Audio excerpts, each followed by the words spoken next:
Hello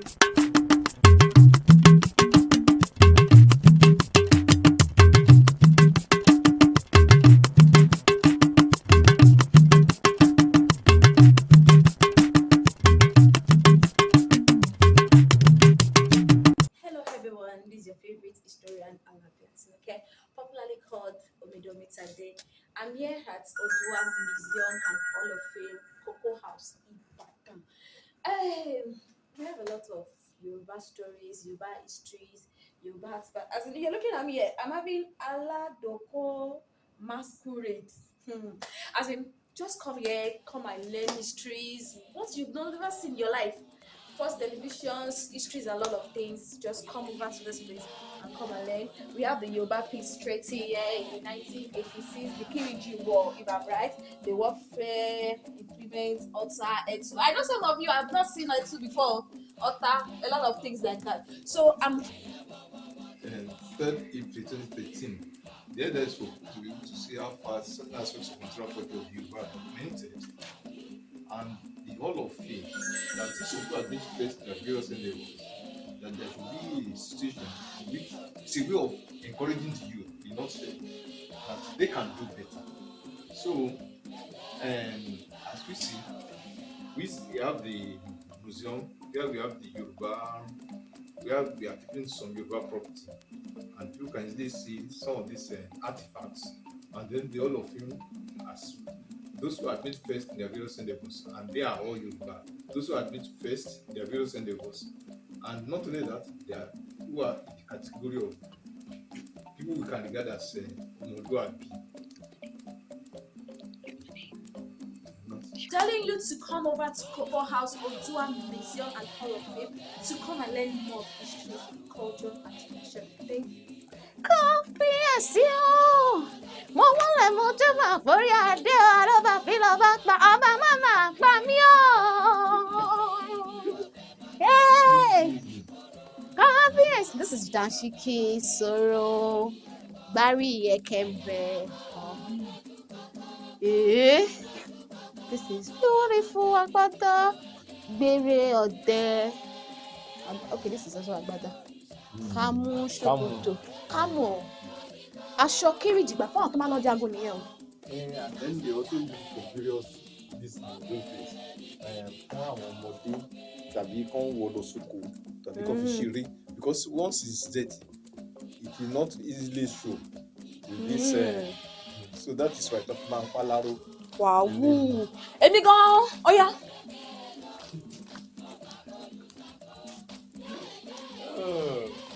Àwọn ẹni ayé ìgbà yẹn rèé o, but àwọn èèyàn lẹ́yìn ẹni yìí mọ̀ sí o. Nílùú mi, oh my god, mo fẹ́ lọ ta. Ọmọ ẹlẹ́ni àtẹ ìta. Ọmọ ẹlẹ́ni ẹ̀wẹ̀lẹ̀, ọmọ olóbì kan wọ́n ti wọ́n. In case you don't know your oriki, me I know my oriki o.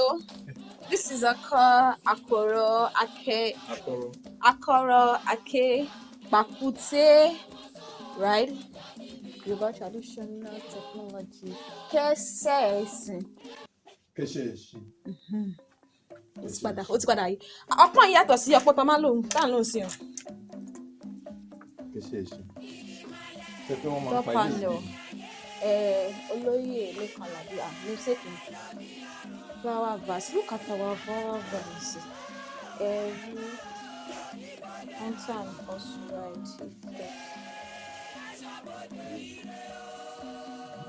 Odo. Aparu. Tó máa rí 3 years. What is this? Wọ́n mọ yóò máa put on weight o. Tó jẹ́ pé ìyọ̀rọ̀ àti. Aparu. Kí lélẹ̀? Aparu. Aparu. Àwọn wo ló máa ń lò? Our hunters when they are in the forest. Okay. Camera. Hey, ẹ wo camera ayé ìgbà yẹn. Look at it. Charcoal. Àwọn machine ayé ìgbà yẹn.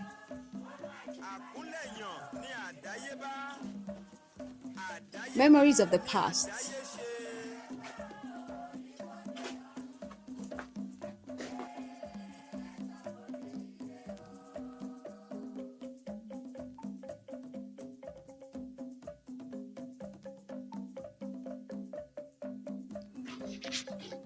Sakara.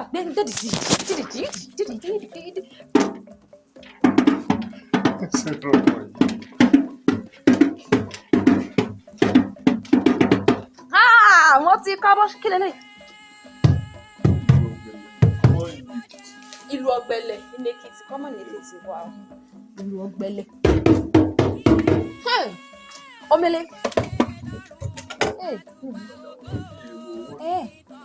Okay.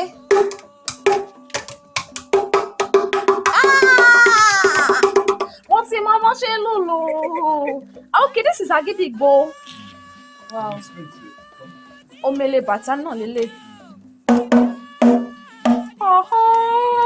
This is the big bàtà. I don't know. Have you met this man before? Who? Lagbaja. No, I've not met him before. Yalu. Gone. This is Shaworo de Abi? Yes.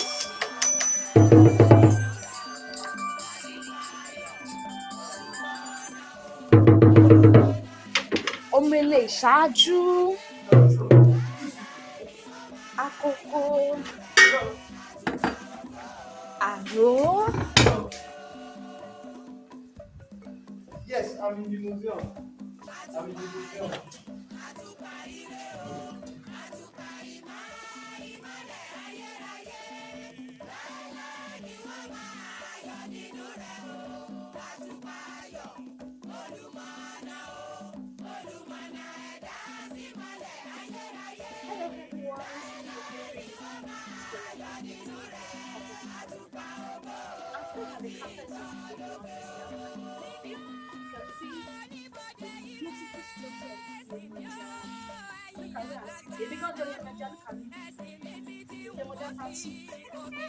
So I'm telling you, people in any history, stories, African cultures, traditions, and many more.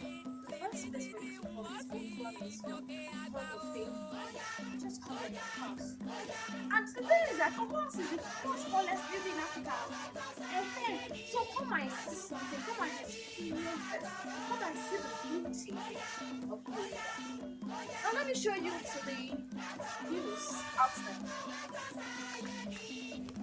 Can you take?